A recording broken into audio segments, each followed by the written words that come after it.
How bad is you using AI for the environment as an individual? AI shouldn't be giving people cancer. Do you need to ask AI? Like, that is a waste of electricity. And if this is news to you, where have you been? I'm not a robot. I haven't been replaced yet, but I will be. Hey Tech Channel, today's video is about AI, aka artificial intelligence. I've been working on this video for quite a long time. For those of you that follow me over on Twitch, you might know I've mentioned this quite a few times. The reason why it's taking a long time is that everything that I've looked into about AI is not as conclusive as I would like. So every time I think I find something conclusive that I can talk about, it is then contradicted a week later by something else. So I want to start off this video by saying that a lot of this video is going to be driven by my opinion and personal experience with artificial intelligence. And I want to clarify a misconception about AI before we get into this video. This video is about generative AI. AI is very often used as just like one big negative, where a lot of the points of contention people have with AI comes from what's known as generative AI. I will be talking about the negative, but also I'm going to be talking about some of the good that AI has done, which I think is really impressive. Let's get started. First of all, I strongly believe unless you are 85 and live your life completely analog, the vast majority of the people watching this video every single day of their life interact with some form of AI. Whether that is a algorithm recommending you this video, or whether it's Google Maps telling you the fastest way to a destination, or Googling the recipe for a cake. Everyone, every day, interacts with AI. All of those examples I've given here are the traditional sense of AI. Generative AI is a type of AI that takes in large quantities of data and then tries to draw similarities between its large data set and the request of the end user to try to create something that is kind of an amalgamation of all of the data it has and present it as something new. Hence the name generative AI. It is generating that new information, whether in LLMs, that is sentences, or in models that generate photos, like generate me a photo of a unicorn riding a dog or something ridiculous like that. The main thing that scares me about generative AI is that as someone that's been on the internet a lot, people have access to thousands of hours of unedited footage of what I look like and how I speak. In my mind, for the longest time, my bank did payment authentication over the phone, which now they have since stopped. But imagine you're in my situation where you have thousands of hours of your voice recorded in high quality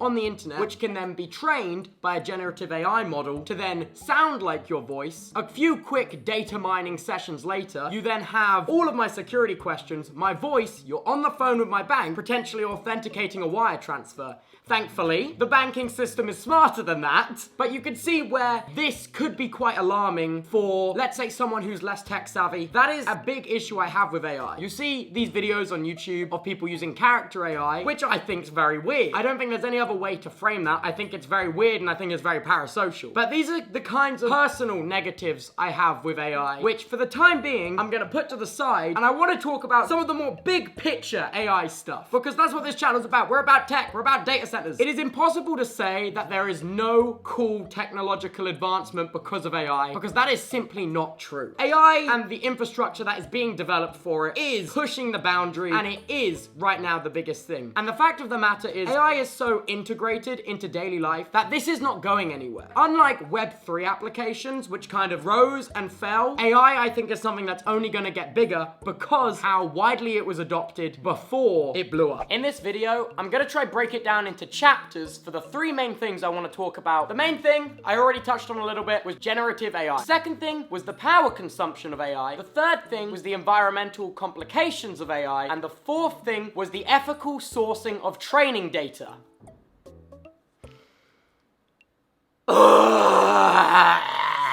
Let's start with the power consumptions of AI. To understand the power consumption of AI, we first have to explain a little bit about how LLMs are trained and the hardware utilization of the different steps. How LLMs are typically trained is you'd have data centers which go into what is known as training mode, where they crunch petabytes of data and do millions of iterations on a model before getting it to the point where it's ready to ship for public use. So you have two modes of AI. You have the training mode, and then you have the use mode. So actually hosting the application, which is, for example, ChatGPT-4, is very different from the application which is training ChatGPT-4. The interesting thing about AI's power usage is that it's not like a typical server power load. For example, with the servers I have running next door, they are very rarely at 100% utilization, which means they are pulling the maximum power they can possibly pull and producing the max amount of heat that they can possibly produce. Like, all of my servers next door sit at around 20% utilization at any given time. That's not the case for AI. And in particular, that's not the case for training AI. When a data center starts training a new AI model, we're talking about hundreds of thousands of GPUs going from 0% utilization to 100% all at once, maxing out their effective power draw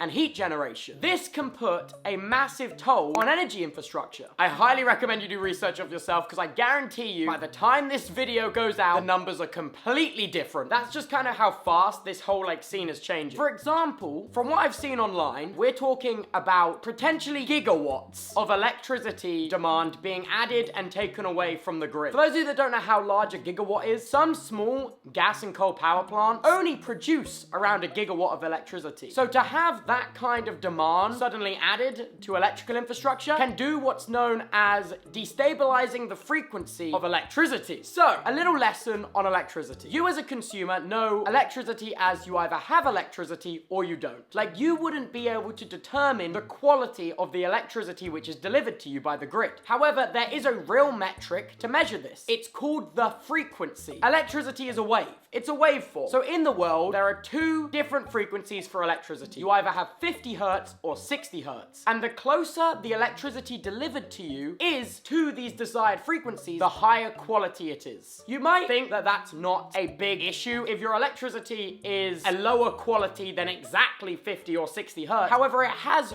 real implications for the consumer. For example, anything which uses a motor, that could very well be a server fan, is affected by these fluctuations in frequency. So grid operators have the very difficult job of trying to exactly match the demand of electricity to the supply. The closer matching the demand of electricity is to the supply, the closer to 60 or 50 hertz the frequency of the energy is, which means the better quality electricity delivered to the consumer. The reason why products with motors are affected by the unperfect frequency of electricity is that it can lead to burnout quicker. You will have to replace these products more often. So if the quality of the energy in your area is worse, it's actively costing you money in the long term by damaging your consumer electronics. If you want to know more about that, Wendover Productions made an excellent video called Why AI is Destroying the Energy Grid. I recommend you watch it. Now, energy grids and suppliers have certain fail-safes in order to make sure that the energy doesn't go too far above or below the desired frequency. The issue with AI is that when private companies are able to pull as much energy as gigawatts without too much warning being given to the grid, it can trigger these fail-safes, which can contribute to mass-scale rolling blackouts. Don't get me wrong, that is a massive,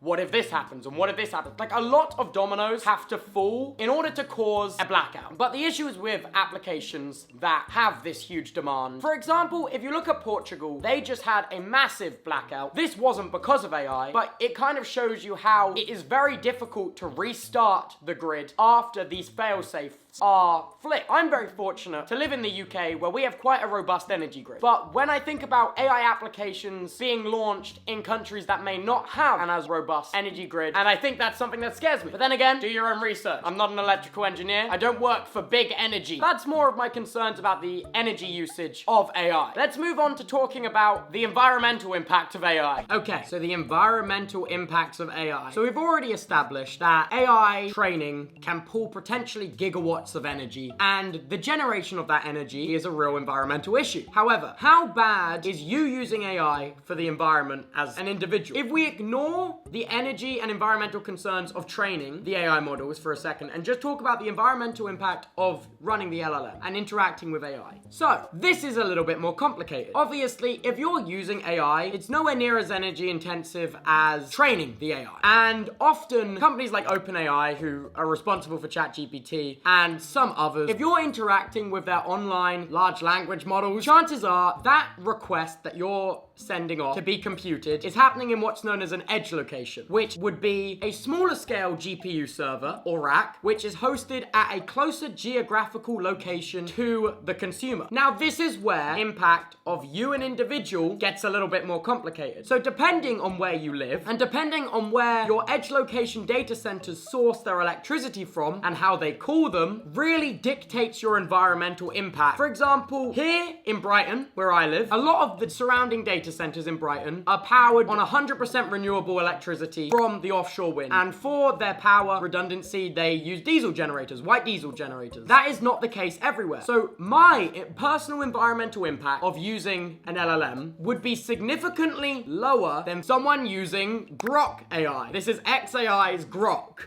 For those of you that don't know, xAI data center is currently being powered by, I believe, the report said 37 gas turbines. It's burning fossil fuels, and also it's releasing dangerous carcinogenic chemicals into the surrounding air, which might have long-term and long-lasting health effects on residents who live close to that data center. Which is a major concern. AI shouldn't be giving people cancer. I'm not being funny. That is ridiculous. But do you want to know something that doesn't scare me? The sponsor of today's video! We've got another one, people. We've got another one. FlexiSpot. They sent me one of their awesome standing up desks for when I'm working on servers so I can be on my feet as well as sitting down. And I've been using the FlexiSpot desk while I've been doing all my server maintenance for a good few weeks now, and it just makes everything so much easier. Like, for example, if I need to reach something heavy off of the floor to get it onto the desk, I'll lower the desk all the way around, lift it on, raise the desk up. I can be on my feet, moving around backwards and forwards from different places. My back, oh my god, my back feels so much better. Not only has the FlexiSpot desk done wonders for my back, but also it's insanely sturdy and can move me and this heavy server up and down. FlexiSpot, thank you so much for sending me this free desk, and thank you for sponsoring this video. I love you. I love you. Big kiss. And if you want to get one of these awesome desks for yourself, you can go to flexispot.com and check out the E7 Pro. Also, if you want to save $50 off, you can use code TUBPUTERS50 when checking out. Links will all be down in the description. Thank you, FlexiSpot, for sponsoring this video. Also, if you happen to notice this one-of-a-kind prototype HL15 from 45 Drives on my desk here, you'll have to wait to another video very soon and like and subscribe to see what's in this one-of-one prototype storage server. Ooh. Also, other environmental impacts of AI also talk about how much water a single prompt in an AI large language model uses. This one was really hard to research and look into because the companies who run these large language models don't like to release accurate data, if any data. There is a couple independent investigations into the exact water usage, but I'm gonna be totally honest with you, I don't know how much any of these figures can be trusted. Some of them are reputable, some of them are conflict of interest. It's really hard to get an exact figure, but ultimately how much water a single prompt in AI uses, it depends on your data center edge location. It depends on your city's policy for recycling water. I believe the bottom line of the environmental risks of AI sound very similar back when cloud computing, AWS, Google Cloud, Microsoft Azure, rose into massive popularity. I don't know if you guys remember a lot of the environmental arguments which were made against these solutions, but they are very, very similar to the insane environmental risks which are raised for AI. Another example is, do you remember blockchain technology, Web3, NFTs, all of the environmental issues associated with that? Also, very similar to the environmental issues which have been raised with AI. I think ultimately it is a fact. AI uses a lot of electricity. It is a fact there is not enough accurate, unbiased data. It is a fact that there is not enough regulation on how it is used. There is a fact that it can cause major environmental damage if left unchecked. All of those things are the same for cloud computing. And the thing is with cloud computing is that it is now old enough for these proper processes to be put in place. I think a lot of the environmental risks with AI will be resolved with time. And it's just one of those things where we'll have to wait and see. That being said, do you need to ask AI to generate you a video of your two friends doing cartwheels into each other? Like, come on. Like, that is a waste of electricity. Like, that is not important. So overall, I think in time, environmental concerns of AI will be addressed in the same way that the environmental concerns of cloud computing have been addressed over the years. Now, let's move on to the ethical concerns of sourcing training data. It's no secret that this data, this information that trains AI models has to come from somewhere. Right now, something that I personally really don't like about AI, and is the main reason why I don't use it myself, is because there is no regulation on where this data is pulled from. There's supposed to be, but here's the thing, they can just lie. On the internet, there is so much data available at everyone's fingertips whenever they want it. There is no regulation on where this data can be collected from and how it can be used. For example, your mum's Facebook and photos of your family. That's all out there for anyone on the internet to see. And what's to stop these large AI companies from using these photos to train models that are designed to generate what your family looks like? You know what I mean? Like the generic family. Another thing is, it's no secret that the creative industry is by far the most affected by generative AI. And if this is news to you, where have you been? There's been a really big hit to smaller independent creative artists, such as your freelancer and freelancers that I use regularly for my events, for my Twitch, for my emotes, for my panels. The issue is with their creative works being taken without their permission and used to train AI models to then replicate that same art style and then effectively just selling it off as their own. That's the main issue. Right now, for me, there needs to be more regulation on where this data is coming from. There needs to be protections for independent creatives to be able to opt out of having their work used to train AI models. There needs to be a way to stop people from making their own AI models using stolen material. And right now, there is no good solution. Independent creatives will find it harder and harder to get work, and that makes me very sad. I think that there is so much good AI can do, and this is just not it. But that doesn't mean I'm not optimistic that in the future there could be a perfect solution. We're just not near that right now. So there you have it. There's all of the reasons why AI scares me. Look, I've been working on this video for way too long. I already know there's gonna be millions of comments telling me about why what I've said is not 100% accurate. And look, I tried my best, okay? And this topic is so wide and convoluted and a little bit riddled with secrecy that I don't think I could ever give a perfect reason for why AI scares me. All right, Tech Channel, that's all from me this week. Happy Artificial Intelligence Day. I'm not a robot. I haven't been replaced yet, but I will be. If you enjoyed the video, please make sure to like and subscribe. See you next week, legends. Peace.